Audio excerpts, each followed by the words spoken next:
hope it's the same one every time because he's come back to haunt me on YouTube. But you know, this was also my first time recording such a big character in some of the newer booths that Funimation had installed, whereas before you had the whisper rooms like I described earlier with the box and you edit the box. It's relatively private, you just hear the director and the engineer. These studios were big proper studios with like a glass wall between you and the engineer so they can see everything you're doing, and Tyler would just laugh. Because when you're done with the take, you know, your first instinct is to kind of wait because if it didn't fit or the director needs another read from you, you want to stay in character. And my way of doing that with Isaac was to just freeze in whatever pose I was in. Because it just made it easier to go right back into the line if we needed another one. And so I would be like, yes! How's that fitting? Okay, another one, okay. Yeah, you know, and Tyler would just, and they would just let me freeze like this for minutes before they'd tell me anything. I'm like, did it fit? Oh yeah, no, we're just enjoying watching it look like an ass. And Corey Charlotte, the show's engineer, used to just crack up, because he worked on me on several things and never seen me do this, because most of my characters kind of stick with their hands in their pockets, or I'm like this, you know, because they're like, yeah, so I'm always, yeah, I'm good, everything's sure, whatever. But Isaac was like, oh my god, they're totally going to do this! And for some reason there was a read where I started doing this. In the booth. And I don't know why, the line was like, oh yes, you can da-da-da-da-da-da, you know, whatever Isaac's spouting nonsense. And when the take was over, I hear wheezing laughter coming from them, like they're crying in each other's arms. They're laughing so hard, because I look stupid. I mean, it's just like, I don't know, I'm like, no, I'm not being paid to be looked at, I'm a voice actor, don't make me look, don't look at me, don't look at me. And Corey was like, what in the hell are you doing? Like, what is that? No one's ever done that. And Tyler was like, I'm going to film this. I'm going to film this and put it on YouTube because the world should see this. And I'm like, no, and thank God he never made good on that thread, at least not that I know of. But I got my own back because about maybe like an hour later, we were recording, you know, still on Rock'n'O, and it just so happened that when you look at this preview, and Isaac and Miriam are like doing this. I win! Screw you guys! I know this character! So, yeah, the crazy characters are a lot of fun. They're a workout, too, my God. You step out of the booth and you're like sweating bullets, and you're like, I just lost 10 pounds, yay! Crazy anime character diet. Who has a question? I see, orange, caddy, or you, yes, who's like, no. We have a mic, oh my God, stop giving me ginger ale! I'm good, sweetie, I'm good. No, thank you so much. Okay, I just heard this at the Greg Ayers one like a couple hours ago, and someone was like, since you do so many voices, and this is like your life, are there ever any times when one of your voices will come out when you're just like talking? And it's like, you're just talking and all of a sudden like Theo or Sebastian comes out on you. They sneak up on you.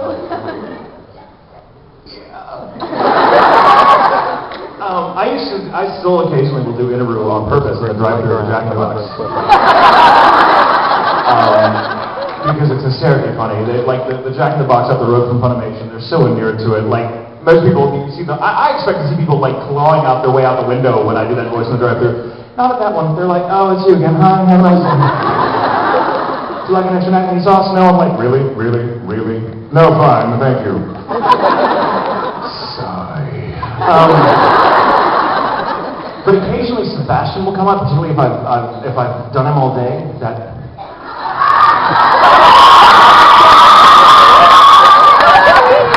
I really have to be careful how I word that. Not that there's anything wrong with that. By the way. But occasionally, Francis has to come out. Francis has to come out unexpectedly because that voice. It will at some point. I will endeavor to make it happen. I will plan an accident. Sebastian, if I've been voicing him all afternoon or all evening, I'll come home and it's just really hard to get out of that voice because it's just very natural to me. You know, I sort of grew up talking like that in sort of manner of speaking because it was very natural. It's how I learned to talk. That's another story I'll tell later on. And so I'll do this, and like my partner, my friends will be like, "You can stop that, you know. You're not getting. You're fine. You're good. We'd like to speak to Michael now." Except in the case of my part, he's like, actually, that's kind of hot. You may keep doing that all day. Please. Can we just call friends and you tell them, like, whatever? Yeah, a lot of times they do. Sometimes, I mean, in other words, like, Killian is very close to my own voice, so he never just, like, comes out, but sometimes his attitude will come out. And I will be like, you're an idiot. Which happens a lot, actually, but that's usually me talking in the mirror, too, by the way.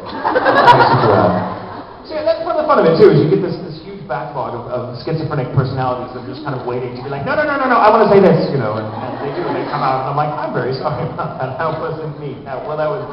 It's complicated, Mom. Back to Buffing Nuns. So, wow, that was quiet. All right, let's see, another question. Where did my microphone lay? Oh, there she is. Let's see, I'm sorry, get to work. Usually takes me about 10 minutes to answer a question, so you got plenty of time to make. Let's pick, I see the doctor. I see there, yes. He's got everything. No, this one right here, sorry, Tenet. Hi guys. How did you get into voice acting in the first place? I love this story. Oh, you want to tell it? Because I get sick of telling. I'm kidding. The God's honest truth. I got tricked into it. So let me explain. Bear with me. Dig in. It's a long story. I had wanted to be an actor very badly when I was young, and by young I mean like when I was a child. And when I was in high school and in college and stuff, I really pursued stage and film. But I came to a crossroads when I made a decision to just go a different path, because acting is very difficult. Any kind of acting is very difficult to get into, let alone make a living at. And so I just kind of grew up, quote unquote, and accepted reality, and which was a bad idea. Never accept reality. Reality's boring. And here's a tidbit, a little nugget of wisdom for you. It's often wrong. So I just did other things, and I had a whole other career and had given up on acting, and it was just one of those dreams. I decided, oh, that was a nice dream, but alas, it was not to be. When I was 28 years old, which is several years ago now, I met Christopher Bevins. Christopher Bevins has been working for Funimation. He's been a Funimation warhorse for 10 years. And when I met him through mutual friends, I was aware of what he did. He directs and writes and acts in anime and stuff, and he's really extremely talented, actually. One of the most talented people I've ever had the pleasure of meeting in any industry.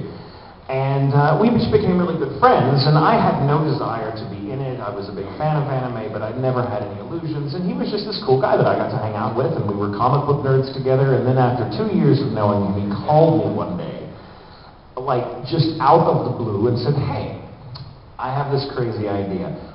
I have a show I'm working on right now called Samurai 7.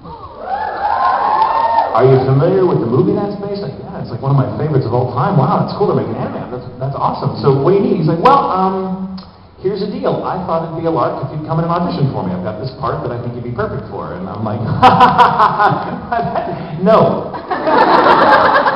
And I did. The idea of going in and doing an audition and doing something I'd never voiced. I'd never been in front of a microphone before, and so I was like, no, I appreciate the thought, but I just don't think I think I would just embarrass myself, and you would waste your time.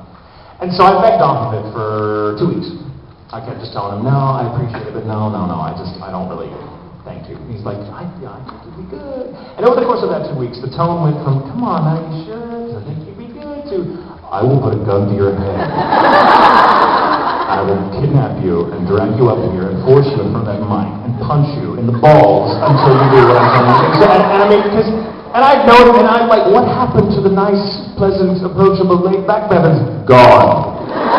Get your ass up here. So I'm like, okay. So I finally agreed to it 2 weeks later just to get him off my back, and it took some doing. Like I've never been so nervous in my life as when I did that audition. The audition took 4 frickin' hours. Now, I had auditioned before, right, on stage, and I'm like, you've got like 10 minutes. And they're like, get off the stage.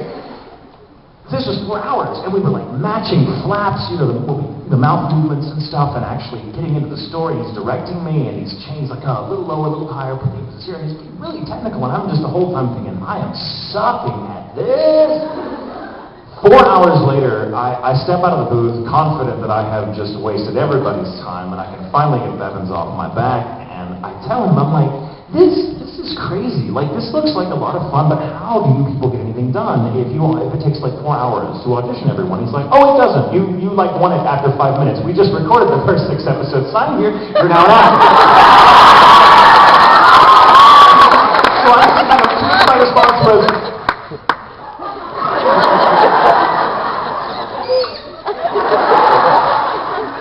and after that, he forced me to come in every single Saturday and Sunday for almost a year. We recorded that show, and that's what happened. And then I started doing just voice acting on the side. I had a whole other career. I used to be in advertising and marketing. Yeah, right, I was really bad at it. Beforehand, I'd been doing it for 7 years. And then, I just did it on the side. And then, again, out of the blue, a producer, Colleen Blinkenbeard, who knew me really well at that point, said, hey, you're playing the villain in this show, and the villain knows a lot about everything that goes on, because he's the one character that kind of knows where all the bodies are buried, and so, hey, do you want to direct it? And I was kind of like, yeah, I've got a great job with, like, a health and dental plan, and a retirement thing, and all that. Yes, I would love to direct, please. And that's how I started, and the truth is, in a niche industry like dubbing, especially dubbing, it's just, most people find their way into it very differently. I kind of found it just because someone heard something in my voice that I did not, and would not let me say no to an audition, and so I did it, and after that, the more you do, as long as you kind of maintain an air of professionalism, the more you get to do, and so I got asked to take up some writing work and things, and then it's just sort of come at me, to be honest with you, and I've been delighted to welcome it because I have so much fun doing it, so I hope that answers your question. So yes, thank you, Bevins, for forcing me at gunpoint to audition. So, okay, let's see, some more questions. Let's see more towards the back of the room there. Now, let's see, you may have to shout this one, she's on the phone. But I see a hat waving there. It's like a rodeo.